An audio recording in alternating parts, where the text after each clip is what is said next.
I think in 2 episodes ago we talked about leadership and management a little bit. Let's talk a little bit more about leading people versus managing processes. Mm-hmm. Is that, I like my systems.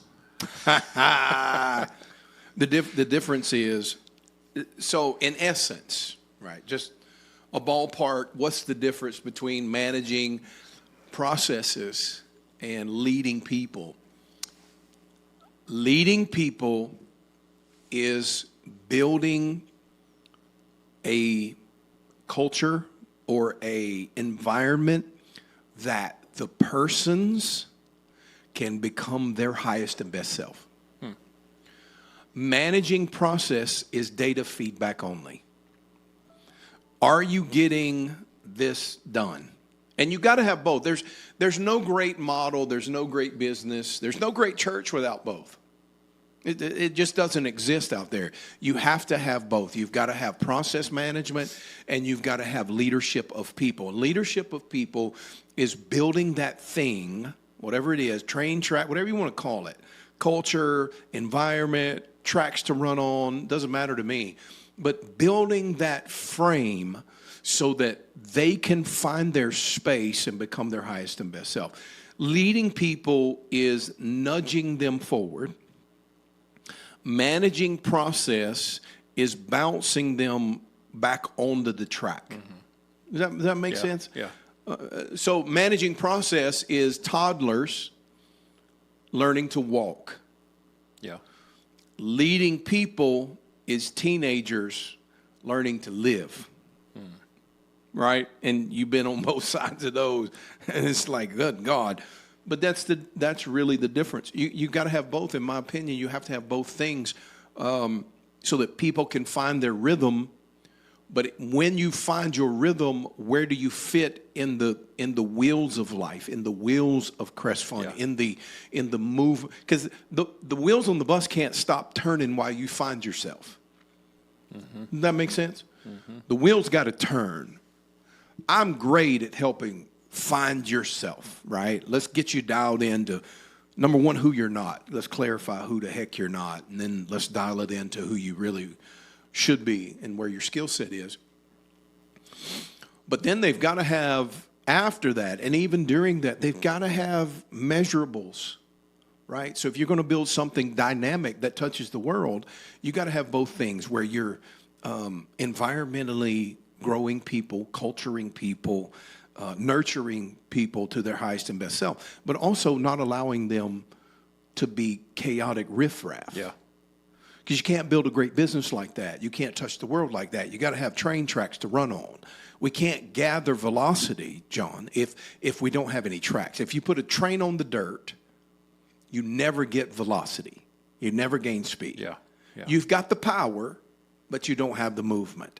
So I think it's both and to me, that's how I see the difference of the two, right? You've got to have one that keeps you on the train tracks, and then you've got to have one that gives you a cultured environment that you can begin to sprout and find your own self and your own rhythm.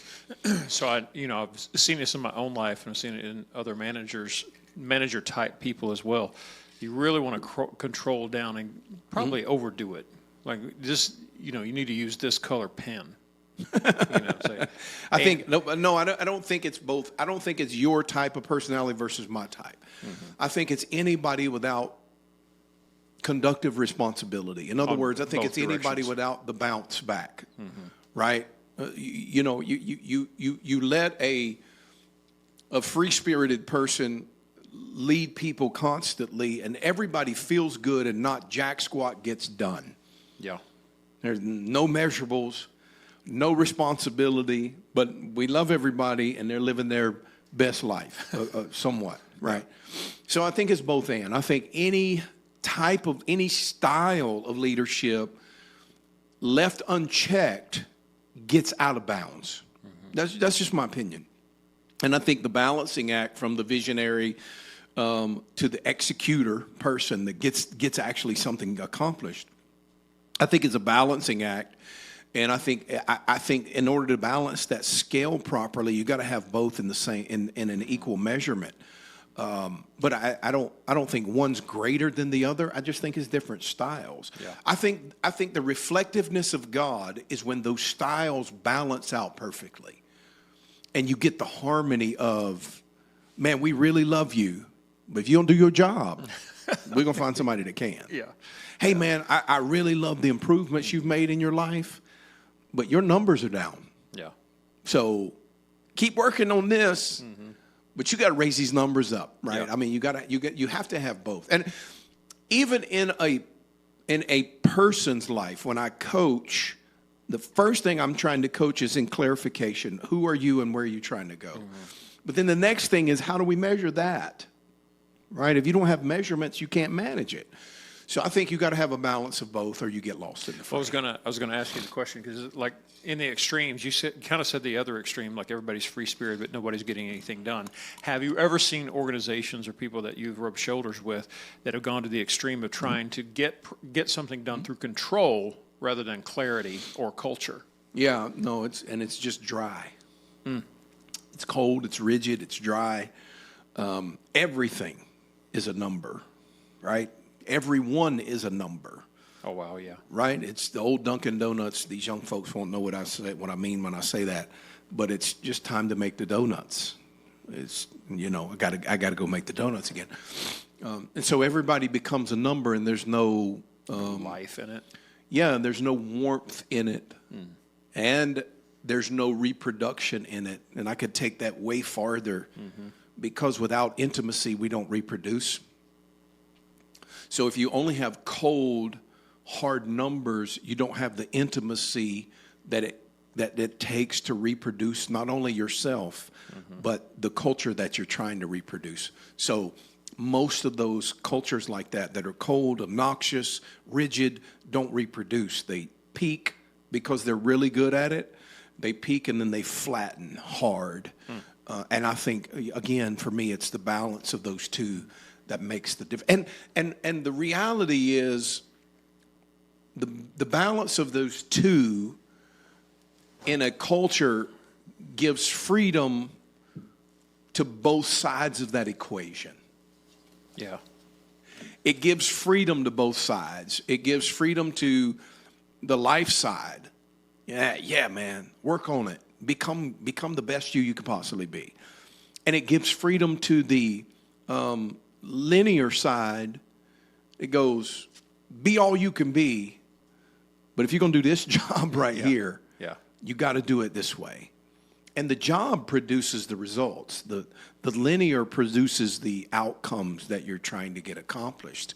But I think those two balanced give the freedom, not just within the culture, but within the people in the culture, that it gives this freedom to go live your highest and best self. Because without accountability to the measurables, life to me becomes really vanilla. And we've seen that both in church and business. And on the church side, we get these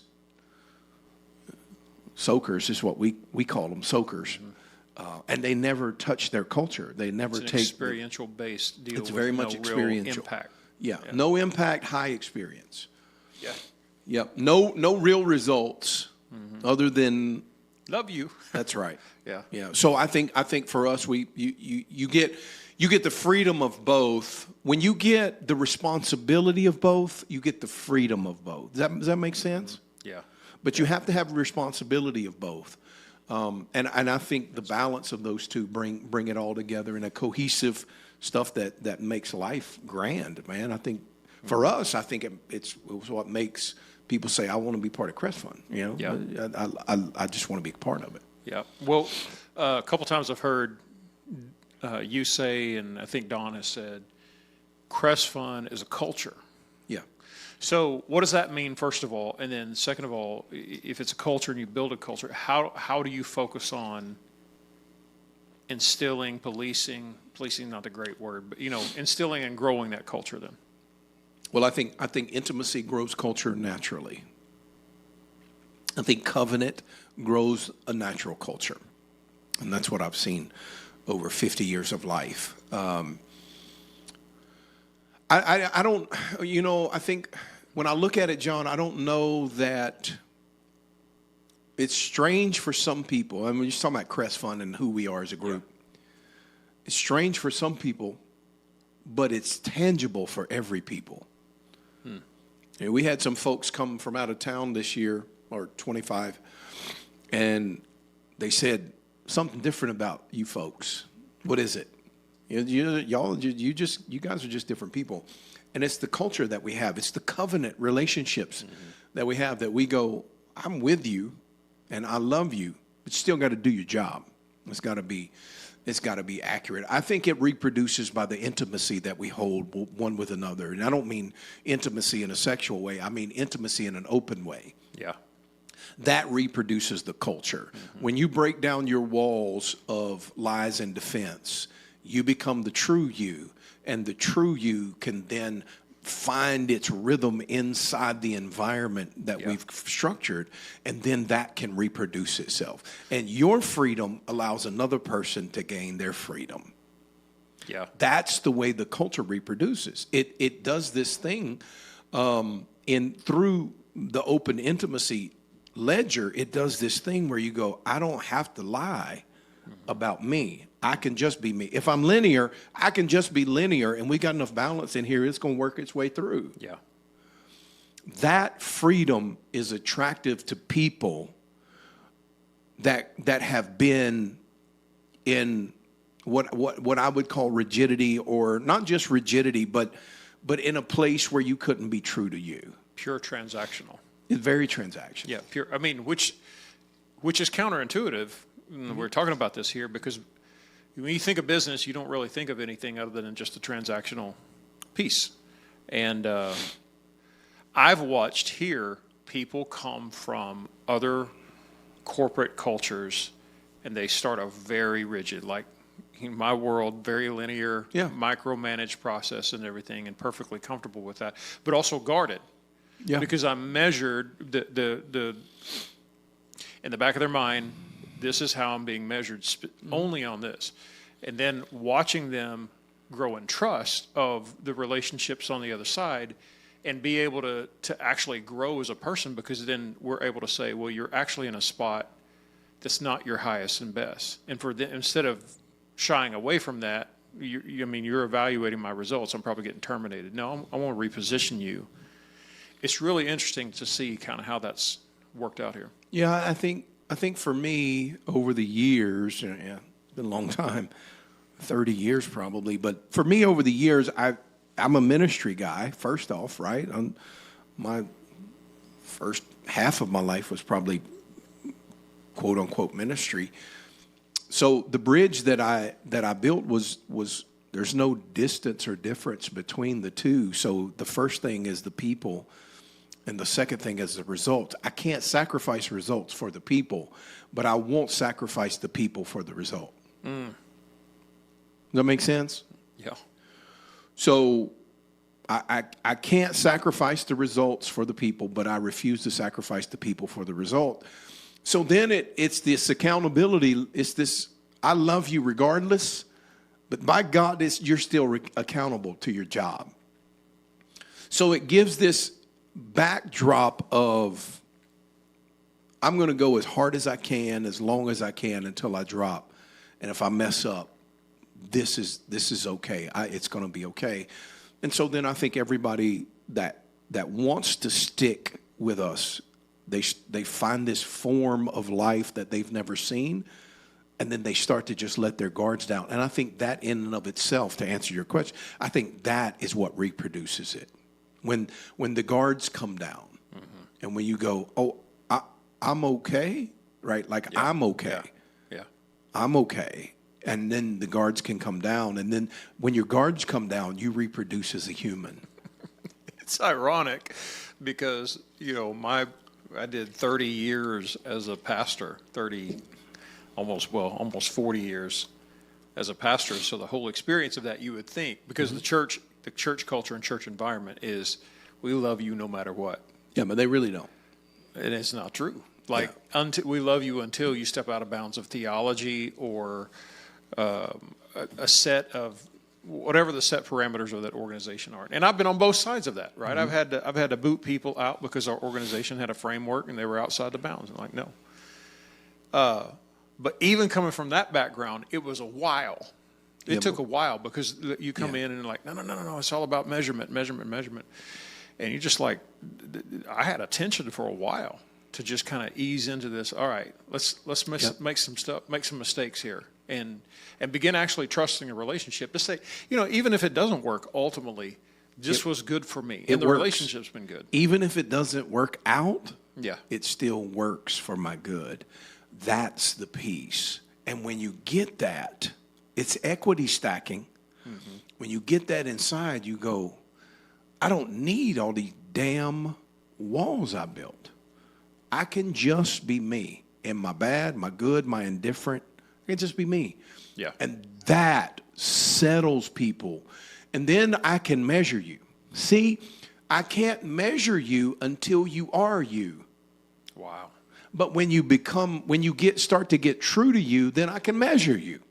And I can say, well, I don't think that's your position right there. You suck at that, right? Or you're really great at that. Let's narrow that down and you stay right in that sweet spot. But no one can measure me if I'm not being true to me. So it takes a little bit for folks to let down the walls and go, hey, man, do you know how much I really suck at this? Right? And just, oh, yeah, no, I saw it. I just waiting for you to say it. But that's the piece. And then when the walls come down on your soul, then you will reproduce that culture to tell another person, you don't need to put on airs for me. It's okay. I'm good. I'm good. You don't need to over-evaluate your skills for us. We're going to find out truth regardless. Just relax. Just relax. Yeah. Go hard, but really just chill out. Be yourself. And that's the piece. And then I think it reproduces itself in the other. And then people are unconsciously attracted to that because it's not normal. It's not average. It's normal. It is normal, but it's not an everyday thing.